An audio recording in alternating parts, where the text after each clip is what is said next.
Hi friends, நான் இப்போ உங்களுக்கு ஒரு ஆன்மீக கதை சொல்கிறேன்.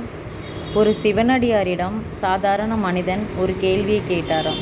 அந்த கேள்வி, உலகப்பற்றை துறக்க வேண்டும் என்கிறார்களே, அப்படி என்றால் குடும்பத்தை விட்டு யாரும் வேண்டாம் என வந்துவிடணுமா அப்படின்ற ஒரு வினா சிவனடியாரிடம் கேட்குறாராமா. அதுக்கு சிவனடியார் பதில் சொல்கிறாராம், உலகப்பற்றை விடு என்றால் பொண்டாட்டி பிள்ளைகளை விட்டு தனியாக வர வேண்டும் எனும் அர்த்தம் அல்ல. அதை முதலில் புரிந்து கொள்ள வேண்டும். சம்சாரம், குடும்பம் எல்லாவற்றையும் அம்போவென விட்டு சந்நியாசத்துக்கு வா என்றோ, நாட்டை விட்டு காட்டுக்கு வா அப்போதுதான் இறையருள் கிட்டும் என்றோ கூறவில்லை.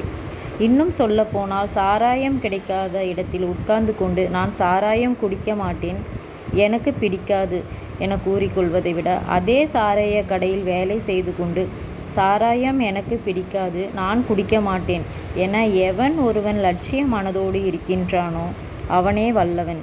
அவனே எண்ணங்களினாலும் செயல்களினாலும் உயர்ந்தவன். அதேபோல் சம்சார சாகரத்தில் உழன்று கொண்டே சந்நியாசியாக இருங்கள்.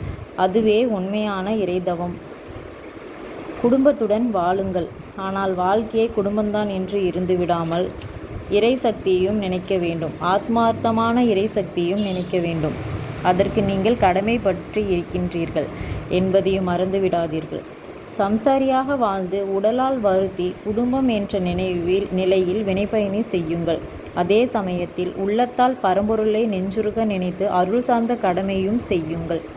பொருள் இல்லாருக்கு இவ்வுலகு இல்லை, அருள் இல்லாருக்கு அவ்வுலகு இல்லை என்ற வார்த்தைக்கு ஏற்றார் போன்று பொறியலுக்காக உடலையும் அருளியலுக்காக உள்ளத்தையும் ஒதுக்கிடுங்கள். அது போதுமானது. குடும்பத்திற்காக உழையுங்கள். உழைத்து கொண்டே உள்ளதால் பரம்பொருளை நினையுங்கள். கோயிலுக்கு சென்று பெரிய பக்திமான் போன்று வேடம் அணிந்து கொண்டு நானும் பக்திமான் தான் என்பது போல் கோயிலில் போய் இறைவனை வணங்காமல் ஒருவன் தவறான எண்ணங்களை மனதில் நினைத்தானே என்றால் அவனுக்கு நரகம்தான் பரிசாக கிடைக்கும்.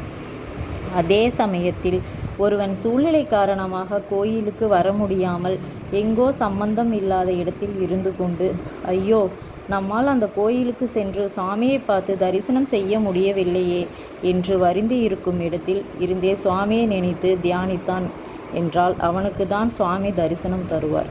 அவனுக்கு சொர்க்கம் பரிசாக கிடைக்கும். இருக்கின்ற இடமோ போடுகின்ற வேடமோ இதுவெல்லாம் கணக்கில் வராது. இது எல்லாம் உடலுக்காக தன்னை அடையாளப்படுத்தி காட்டவே செய்யப்படுகிறது. உடலுக்கும் இறைவனுக்கும் தொடர்பில்லை, ஆனால் ஆத்மாவிற்கும் ஆண்டவனுக்கும் தான் சம்பந்தம். இல்லறம் சார்ந்து நல்லறம் புரியுமாறு சிவனடியார் சாதாரண மனிதனிடம் சொல்கிறாராமா.